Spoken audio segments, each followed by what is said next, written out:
الله الرحمن الرحيم قال الله سبحانه وتعالى وأتم الحج والعمرة لله صدق الله مولانا العليم. மேலான அல்லாஹ்வின் நல்லடியார்களே, அல்லாஹ் சுப்ஹானஹு வ தஆலா வாக்கியத்திற்குரிய உம்மத்தாக இந்த உம்மத்தை படைத்திருக்கிறார். மற்ற சமுதாயமெல்லாம் பல நூறு ஆண்டுகள் உலகத்திலே வாழ்ந்து என்ன நல்ல அமல்களை செய்தார்களோ, அதன் மூலம் என்ன நன்மைகளை பெற்றார்களோ, அவற்றையெல்லாம் ஒரு சிறந்த ஒரு புனித இரவிலே, புனிதமான சில தினங்களிலே அந்த நன்மைகளை அல்லாஹ் நமக்கு தந்து விடுகிறார். பெருமானார் ஸல்லல்லாஹு அலைஹி வஸல்லம் பல்வேறு ஹதீஸ்களிலே முந்தைய சமுதாயத்தினுடைய வணக்க வழிபாடுகளை பற்றி, அவர்கள் வணக்கம் செய்த கால அளவுகளை பற்றி பேசுவார்கள். ஒரு சமுதாயத்தில் 1000 ஆண்டுகள் ஒருத்தர் வாழ்ந்தார், 1000 வருஷமும் தொழுதார். 1000 வருடம் வாழ்ந்தார், அவர் 1000 வருடமும் ஜிஹாதில் அல்லாஹ்வுடைய பாதையில் இருந்தார். இப்படியெல்லாம் சொன்ன போது சஹாபிகள் கேட்டாங்க, யார் ரசூலல்லாஹ், அத்தனை வருஷம் வாழ்க்கை அவங்களுக்கு இருந்திருக்கு, அவ்வளோ நாள் இபாதத்தும் செஞ்சுருக்கிறாங்க, எங்கள் நிலைமை என்ன? மாபைன சித்திவ சபீன், 60க்கு 70க்கு மத்தியில் தான் எங்கள் வாழ்க்கைன்னு சொல்லும்போது, அவர்களையெல்லாம் நாங்கள் அமல்களில் தொடக்கூட முடியாதே, இருந்த அந்தஸ்துக்கு போயிடுவாங்களே என்று பேசிக்கொண்ட போது தான் அல்லாஹ் தஆலா புனிதமான சில இரவுகளை கொடுத்து, நீங்கள் அந்த ஒரு இரவிலே தொழுதால் 1000 வருஷம் தொழுத நன்மை கிடைக்கும் என்று சொன்னார். இந்த உம்மத்திற்கு அல்லாஹ் தஆலா அப்படி ஒரு பாக்கியத்தை கொடுத்துருக்குறான். நம்ம சின்ன அமல் தான் செய்வோம், ஆனால் நிறைவான கூலிகளை தருவான்.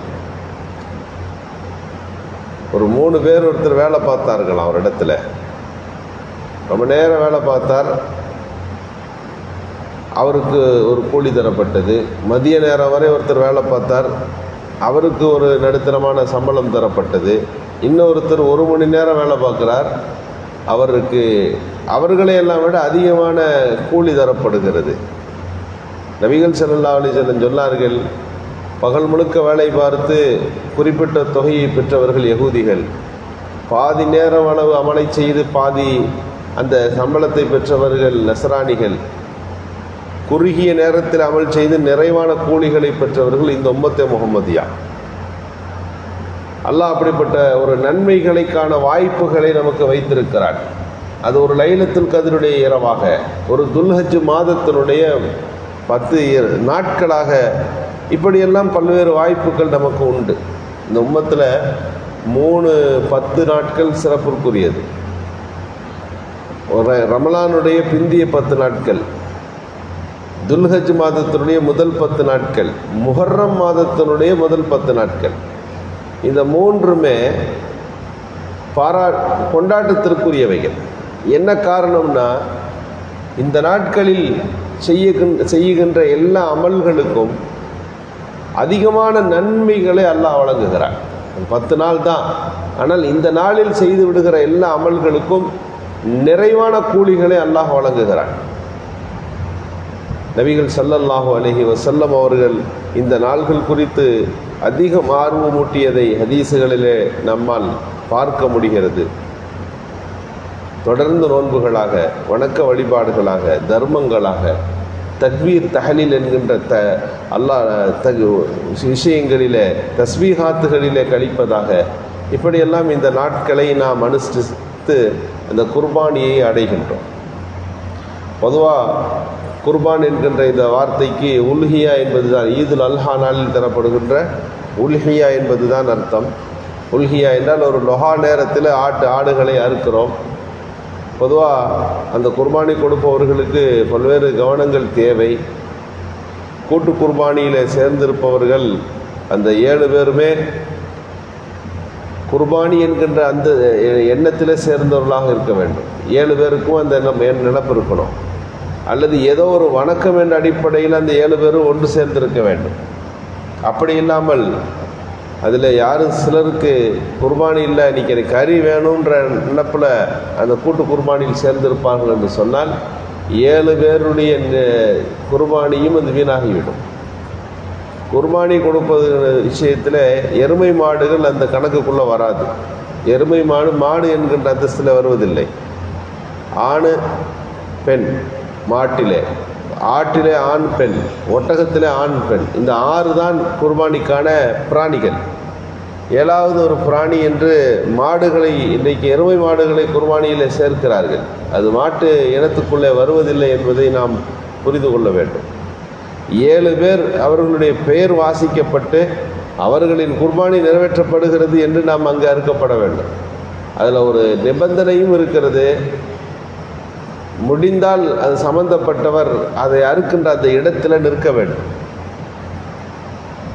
நமக்காக வேண்டி தரப்படுகின்ற அந்த குர்பானியை நாம் பார்ப்பதும் அதன் பக்கத்தில் இருப்பதும் மிக முக்கியம் இல்லையா? இன்றைக்கு காசு கட்டப்படுகிறது, எங்கோ ஒரு இடத்துல அறுக்கப்படுகிறது. அது முறையாக 7 பேர் பங்கு சேர்க்கப்பட்டிருக்கிறதா, அதோடு அதிகமாக இருக்காங்களா என்பதெல்லாம் இன்றைக்கு ஒரு கவனத்தில் எடுத்துக்கொள்ளப்படாத ஒரு இபாதத் என்பது ஒரு கமர்ஷியலாக, வியாபாரமாக மாறி இருக்கிறது. ஆடுகள் அறுத்து குர்பானி கொடுக்குறோம்.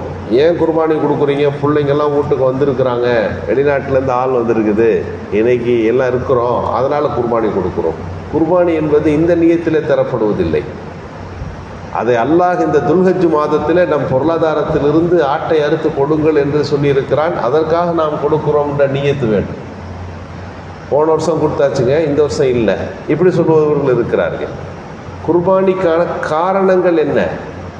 இராக்கத்துத்தம், அல்லாஹ்விற்காக வேண்டி ஒரு ஆட்டை அறுத்து ரத்தம் ஓட்டப்படுதல், அல்லாஹ்வுக்கு அது பிடிக்கும். இந்த நினைவில் அந்த குர்பானி என்கின்ற இந்த அமல் இருக்கிறதே அணுகப்பட வேண்டும். நபிகள் ஸல்லல்லாஹு அலைஹி வஸல்லம் அவர்கள் குர்பானி பிராணி எப்படி இருக்க வேண்டும் என்பது குறித்தெல்லாம் விரிவாக பேசியிருக்கிறார்கள்.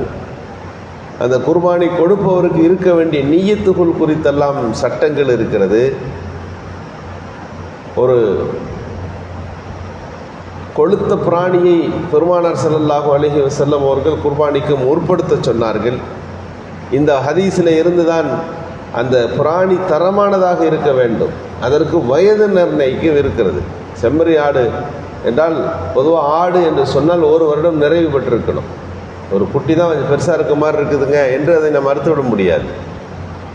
வெள்ளாடுகள் என்பது கட்டாயமாக அது 1 வருடம் பூர்த்தியாக இருந்தால் மட்டும்தான் அதை நம்மால் அறுக்க முடியும். செம்மறி ஆட்டிற்கு சில இமாம்கள் சொல்லுகிறார்கள், 6 மாத செம்மறி ஆட்டு குட்டி கூட 1 வருட குட்டியை கூட காட்சி தருகிறது என்றால் அதை அறுக்கலாமா கூடாதா என்று கருத்து வேறுபாடு உண்டு. சிறந்த செய்தி என்னவென்றால், சிறந்த நடைமுறை என்னவென்றால் ஆட்டின் வயது 1 என்பதை நாம் பார்க்க வேண்டும். 1 வருடம் நிறைவு பெற்றிருந்தால்தான் அதை நாம் ஆடாக அதை நாம் நிறைவேற்ற முடியும். அதை வாங்குகிற போது முழுசாக தம்லிக்காயிடணும். காசை கொடுத்து ஆட்டை முழுசாக நீங்கள் வாங்கிடணும். ஆட்டை அறுப்பார்கள், குர்பானி அவங்க நிறைவேற்றிடுவாங்க, தலை கால் குடல் அவங்களுக்கு போயிடும். இந்த மாதிரியான சருத்து அதுக்குள்ளே இருக்கக்கூடாது.